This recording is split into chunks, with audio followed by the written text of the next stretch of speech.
Bonjour Elena Lassida. Bonjour. Vous êtes économiste et vous êtes responsable du master économie solidaire à l'Institut catholique de Paris, où vous nous accueillez pour nous parler de nos cultures et notre avenir. Alors déjà, première question, le pape nous parle d'une crise qui est culturelle et écologique, et puis il a même un sous-chapitre dans son encyclique Laudato Si qui s'intitule « L'écologie culturelle ». Pourquoi, selon vous, l'écologie et la culture sont liées ?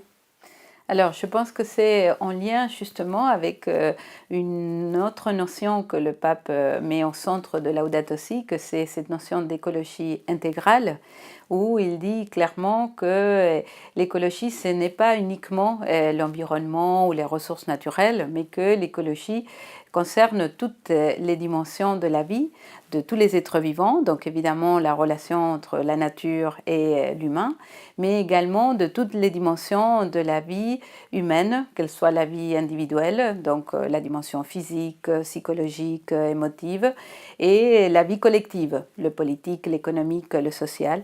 Et donc, vous voyez, là tout de suite, on est dans les questions qui sont associées à la culture d'un pays, à la culture d'une population.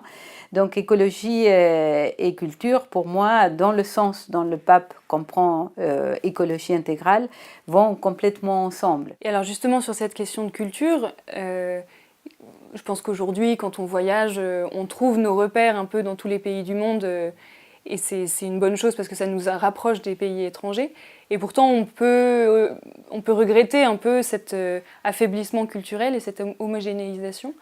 Alors comment on peut développer à la fois un sentiment d'appartenance mutuelle que le pape conseille, et puis sans affaiblir la variété culturelle qui est, nous dit le pape, un trésor de l'humanité. Alors voilà, une très belle question, un bon paradoxe. Et je pense que le pape aussi nous donne un peu une clé pour associer ces deux choses qui peuvent sembler contradictoires. Il fait la différence entre l'unité et l'uniformité. Et il donne même deux images que je trouve qui sont très parlantes pour faire ces différences. Et c'est la différence entre la sphère et le polyèdre. Il dit la sphère, en fait, c'est une unité, c'est un cercle où les points de la sphère n'ont pas de distinction. Ils sont tous la même distance par rapport au centre. Et donc, chacun des points de la sphère, on ne peut pas savoir, sont tous pareils les uns aux autres. Tandis que le polyèdre, qui a justement des facettes différentes, fait que chaque point du polyèdre, du tout, est différent des autres. Et donc, il dit justement la sphère, c'est l'uniformité, c'est quand on fait un ensemble, mais chaque partie perd sa singularité. Le polyèdre, c'est l'ensemble où chaque partie garde sa singularité. Et que donc la différence est quelque chose de positif. Et donc les cultures, justement, mettent en avant ces différences entre les populations. La différence est quelque chose de positif, mais que ces différences sont appelées à être en dialogue. Et donc non pas à se uniformiser, non plus à s'opposer ou à se séparer, mais à faire une unité, mais une unité qui est fondée dans le dialogue et non pas dans l'uniformisation. Alors justement, vous parlez des singularités des cultures, et le pape nous dit, quand on agit localement avec une association, on crée des valeurs qui sont communes, même si elles sont locales.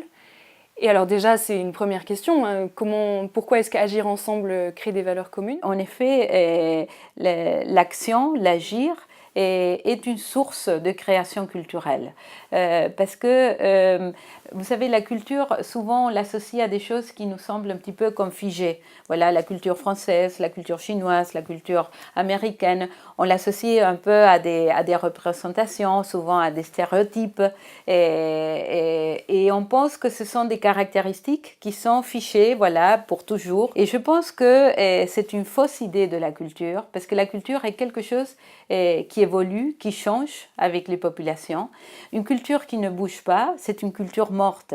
Et toutes les caractéristiques de chaque culture sont appelées à être en évolution. Regardez le langage. Le langage qui est souvent associé aux cultures différentes. Le langage dans chaque population change avec l'époque. Et puis je dirais, de manière encore beaucoup plus fondamentale, c'est que la culture ne se définit pas uniquement par l'histoire commune, par le patrimoine commun, par des acquis communs, mais la culture se définit beaucoup plus par un avenir commun, par ce qui met toutes ces populations en marche vers quelque chose, vers un projet commun. Et donc l'action devient essentielle pour définir une culture, pour créer une culture, pour mettre la culture dans une dynamique de vie. Et puis il nous dit, c'est quand même un antidote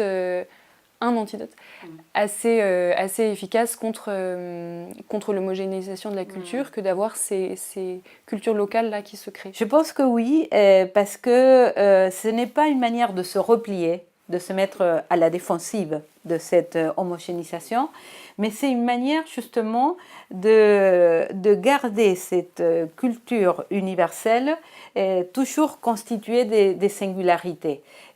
Si on n'a pas cette expérience diversifiée au niveau local, c'est très difficile justement qu'au niveau universel, au niveau international, il y ait quelque chose, on garde la diversité en fait. Je pense un exemple comme le Forum mondial social, un lieu justement, ce lieu de rendez-vous international un peu des sociétés civiles, montre bien que chaque groupe fait de manière différente, mais qu'on a besoin de se retrouver tous ensemble pour se renforcer, pour que l'action de chacun puisse être renforcée. Et donc il y a une action commune, mais l'action commune, ça ne veut pas dire faire tous la même chose.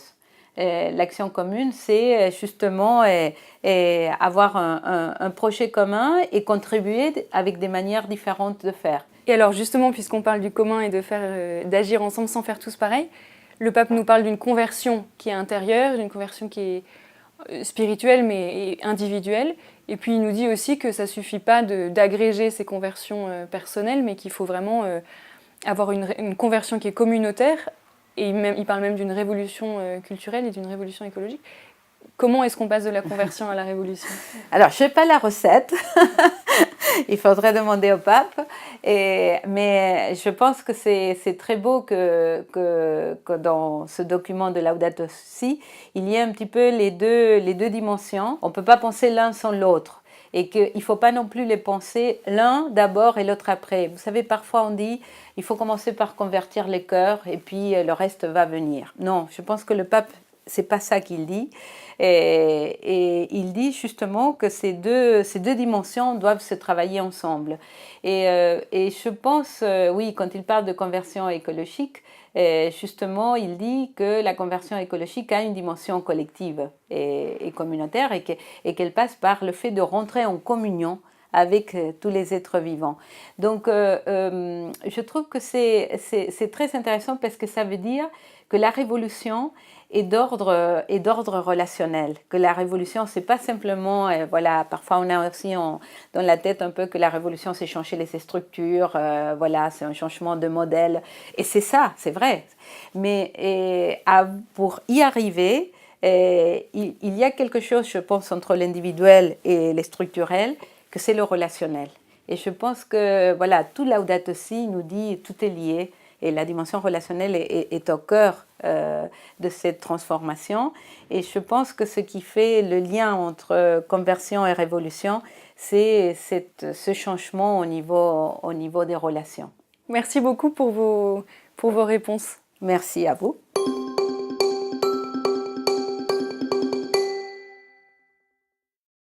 Je m'appelle Augustin, je suis un grand et fort Sénégalais. Mbote Kombon Guy Joyce. Moi je m'appelle Hugo, je suis français. שאנחנו לא נתחבר עם האנשים האחרים, עם הפלסטינים, שאנחנו לא נרצה להכיר אותם, שהם לא ירצו להכיר אותנו.